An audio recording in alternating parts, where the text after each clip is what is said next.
is in a state of emergency as wildfires continue to burn in their territory.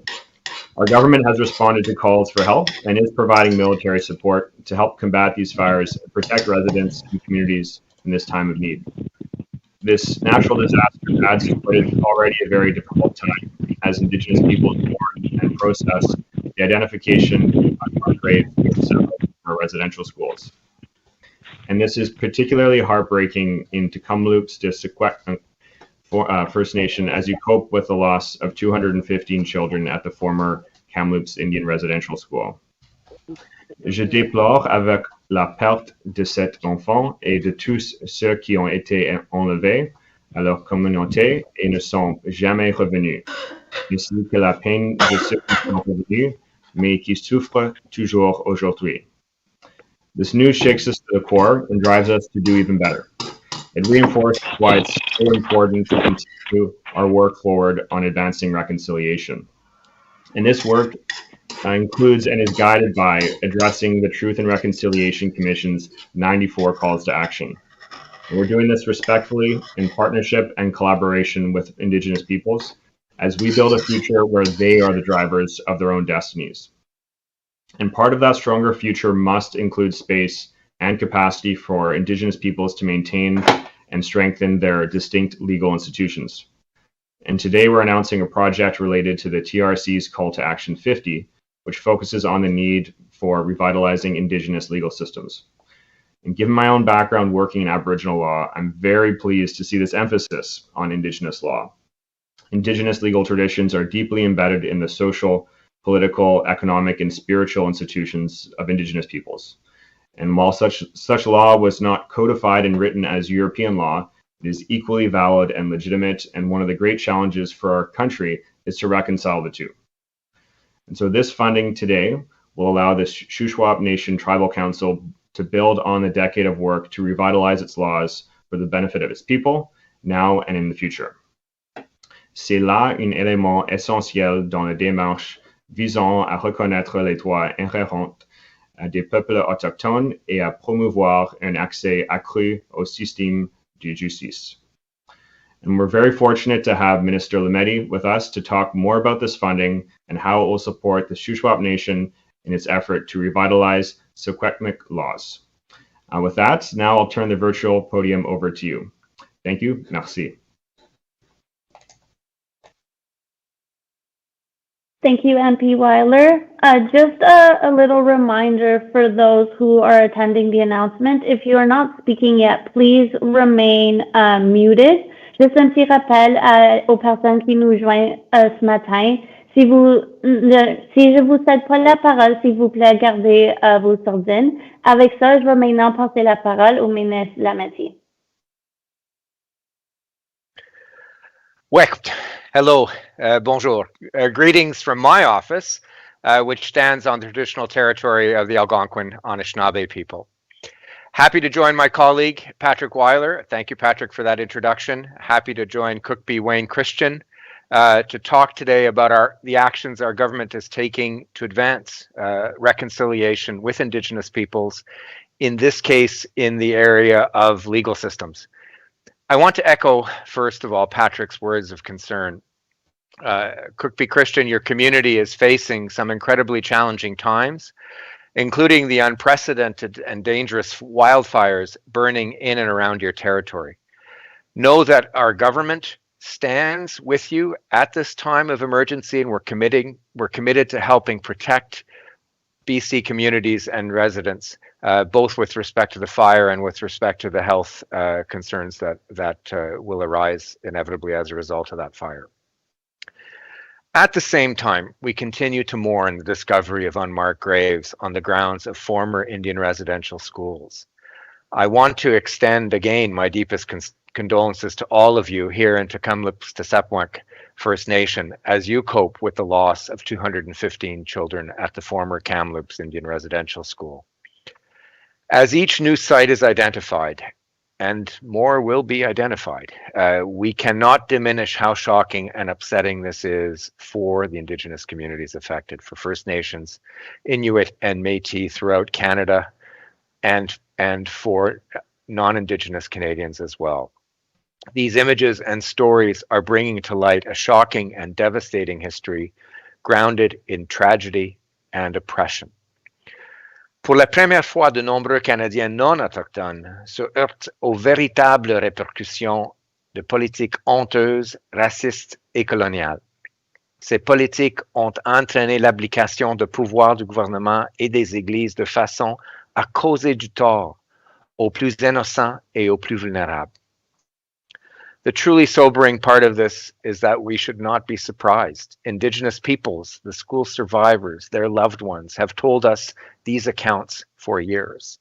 They have called out for help and justice in the Truth and Reconciliation's final report. I know that I cannot fully comprehend or speak to your pain, your anger, or your disappointment, but I can offer you my full commitment to walk with you on this journey of truth, reconciliation, and justice.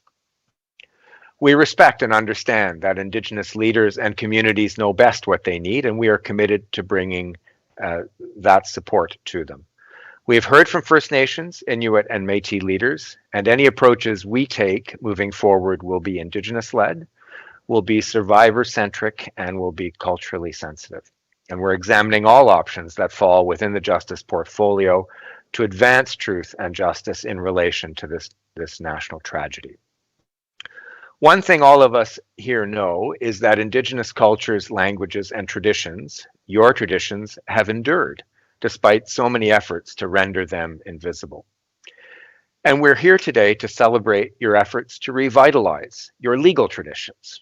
This brings me hope as a minister and as a jurist, and I truly want to bring hope to you and your communities too. With today's announcement, we're taking one more step along the complex journey of reconciliation. This journey involves many travelers coming together to find healing and to forge a better way forward for Indigenous and non-Indigenous people in Canada. Guiding us along this pathway are the TRC's 94 calls to action, and many of these calls to action relate to our justice system and the need for fundamental changes to ensure true justice and equity for Indigenous peoples. Among them is Call to Action 50. CTA 50 calls upon the government to collaborate with Indigenous peoples to revitalize their legal systems and to fund Indigenous law institutes for the development, use, and understanding of Indigenous laws in accordance with the unique cultures and Indigenous peoples in Canada. Dans le budget de 2019, nous avons prévu verser 10 millions de dollars en 5 ans pour appuyer des initiatives de droits autochtones partout au Canada dans le cadre du programme juridique de partenariat et d'innovation. Ce programme vise à améliorer l'accès à la justice et à s'attaquer aux nouveaux enjeux du système de justice canadien. The first round of funding began with $500 million in 2019-20. In August 2019, the Department of Justice opened a call for proposals for a second round of funding. It sought projects that support the revitalization of Indigenous law in all regions of Canada involving First Nations, Inuit, and Métis legal traditions. On May 17th, our government announced funding of almost $9.5 million for 21 projects across the country. And today, I'm pleased to highlight one of these projects. With funding of $500,000 over 3 years, the Shuswap Nation Tribal Council Society will work to implement Secwepemc laws in the Shuswap Nation. The project, called Revitalizing Secwepemc Law through the Implementation and Advancement of Our Indigenous Legal Practices, is a partnership with the University of Victoria's Indigenous Law Research Unit. Together, the Shuswap Nation and the university will develop training materials to increase community knowledge and understanding of Secwepemc traditional legal practices. Workshops and training and information sessions will help the community better understand their legal traditions and how they could be applied practically in terms of lands, natural resources, and citizenship.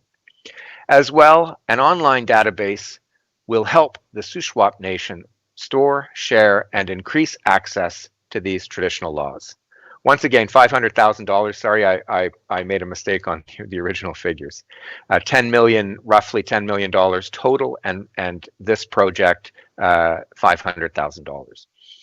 We are confident that this funding will help make a real difference for Indigenous communities doing the sometimes challenging but important work of revitalizing their legal traditions.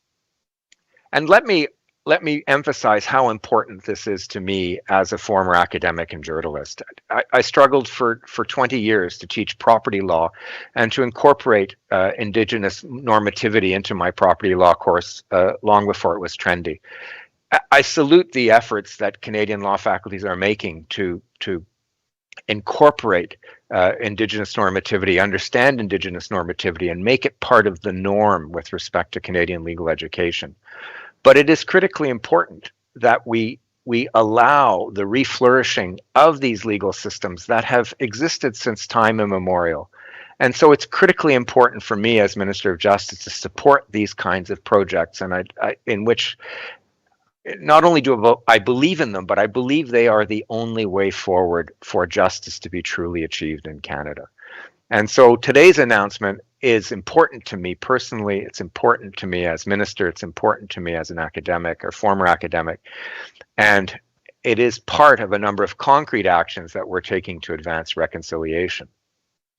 We recently reached a significant milestone in our work with royal assent for the United Nations Declaration on the Rights of Indigenous Peoples Act, which will serve as a roadmap to advance the implementation of the declaration at the federal level. It's our intention that this collaborative work focus on supporting Indigenous people in exercising their right to self-determination. La feuille de route traite également des objectifs de l'appel de l'action numéro 50 et du droit des peuples autochtones de maintenir et de renforcer leurs institutions juridiques distinctes. And we'll continue to work with our partners at Crown Indigenous Relations and Northern Affairs in negotiations for administration of justice agreements with a number of Indigenous communities. This responds directly to Call to Action 42 for federal and provincial governments to recognize and implement Aboriginal justice systems. Budget 2021, the Government of Canada also announced investments of $18 million over 5 years and $4 million ongoing to revive the Law Commission of Canada. This will support, amongst other things, the work to address systemic barriers in the justice system, including barriers to justice faced by Indigenous peoples. So the funding we're announcing today will add to our reconciliation efforts to support Indigenous communities and to build a new path forward that focuses on the needs of diverse peoples and communities. Cooks-Churchill, thank you. Merci. Merci beaucoup, Ministre Lametti. Maintenant, il va tourner la parole. Chief Christian, the floor is yours.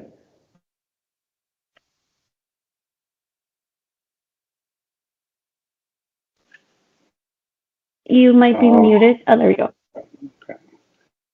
Hello, everyone. My Indian name is Big Voice that speaks the truth. And I'm the chief of the people of Splatine of the Secwepemc Nation. I am also one of the tribal chiefs of the Secwepemc Nation. That is 15,000 people and a territory of 180,000 square kilometers. And right now, our house is burning. Our ranches are burning. It's a repetition of 2017. And unfortunately, we still have the same experience where we're invisible in the process. And we're trying to rectify that. We're meeting with ministers federally and provincially and doing those things that are important. I welcome this announcement at this time because for us as a Secwepemc people, we understand very clearly that the foundation of who we are is embedded in Secwepemc gene, and what's in our language is our law. And it's really important part of the process. You know, when we speak about Secwepemc legal traditions, it in fact comes from our language. We have been working with the University of Victoria for a number of years now. The first one we took on was related to Simamouth, or our children, because again, we really truly believe when we say the children are our future, we have that belief. And now it's even more important when we see with the 215 revealing themselves to the world about the atrocities that our ancestors, my mother, my grandparents suffered, and others. survivors. I don't call them survivors. I call them veterans of this war against our children. And so it's important to understand we started there. And with the University of Victoria and the research unit, starting with the language, identifying all those terms related to children and what we needed to do. And then looking at our stories, our oral history, because in our oral history is embedded, our laws are embedded in there. That's where we started. Then we went to land and resources and did the same type of process. You know, the engagement with children, elders, councils, everybody, and that kind of a process. And we developed that process. And the third one we're working on right now is citizenship, or what people would know as membership, because it's important to understand the relationship we have with each other. So in this journey for us, it's you know, the University of Victoria, now the federal government has come on board with us. And we don't think of it as a revitalization, it's more of a reconstruction.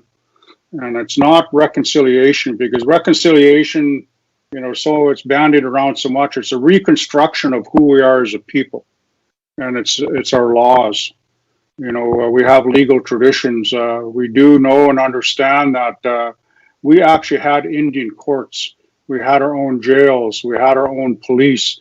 We had our own process for sentencing. And that was right up until the imposition of white law on us. And then it was all taken away. So we had those things. It's not like we didn't. People think we're a lawless, savage people, and that's not true. Our people were very highly organized and had legal processes looking after each other. And I think that's what's really important in this process.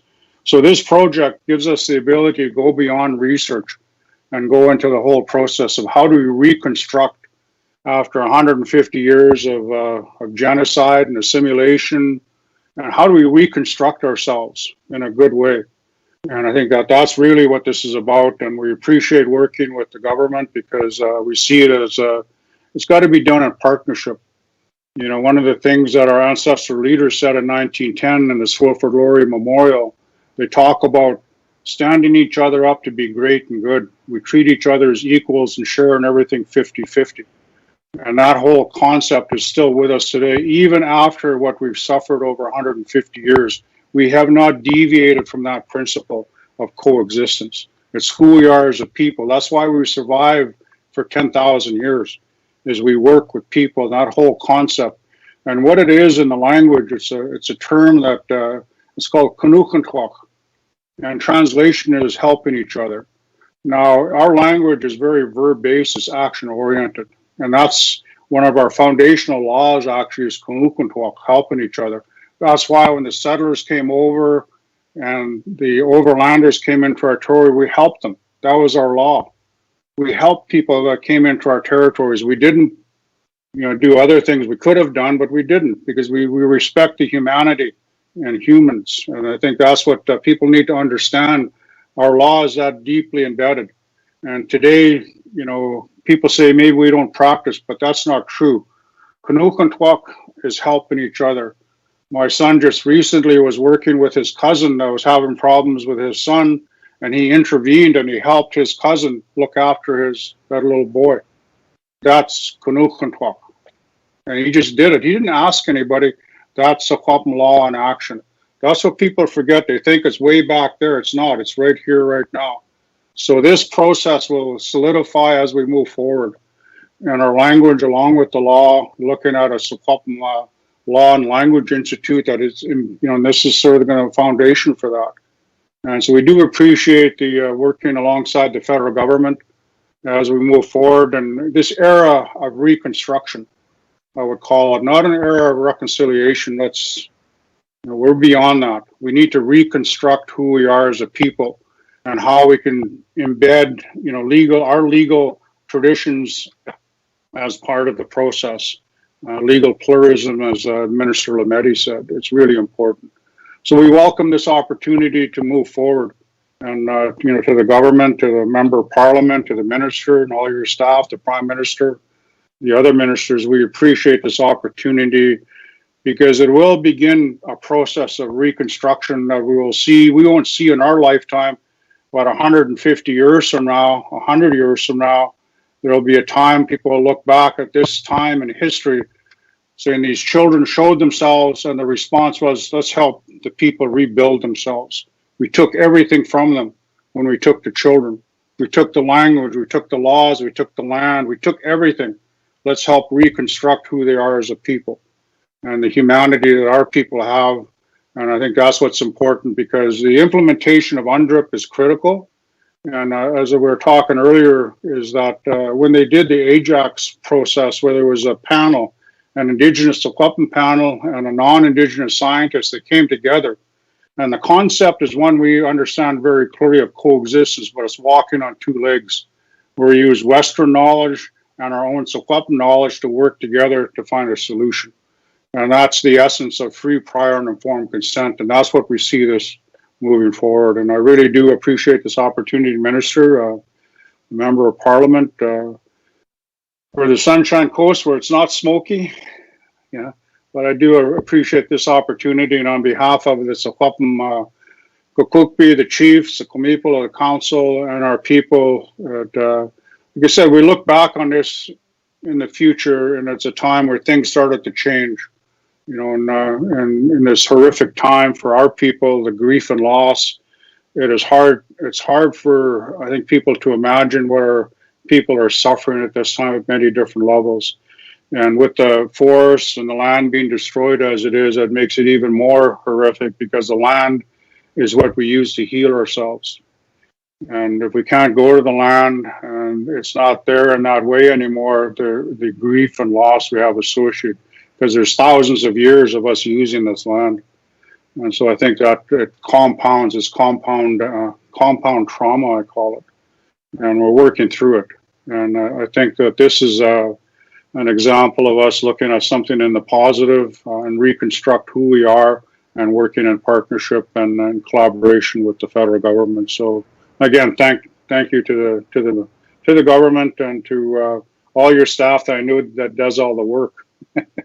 They're online. Thank them. So, Uksham. Thank you, Chief Wayne Christian. And now I will invite those in the media that would like to ask a question to please raise their hands if they are with us here virtually, or if you're joining us by the phone, please use *6 to raise your hand to ask a question. As always, you will have one question and one follow-up.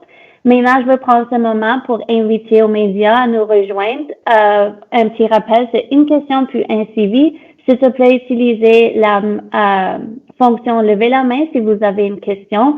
Et pour ceux qui veulent nous rejoindre par téléphone, utilisez les boutons de *6 pour lever votre main. Donc, je vais juste attendre une minute pour ceux qui voudront utiliser la fonction. I'll just hold a moment to allow those that are raising their hand to do so at this time.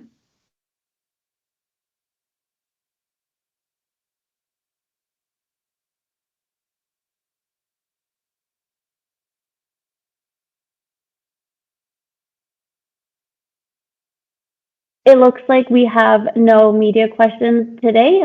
On n'a pas de questions des médias aujourd'hui, donc je veux vous remercier beaucoup à nous rejoindre aujourd'hui. Thank you very much for joining us on this very important announcement.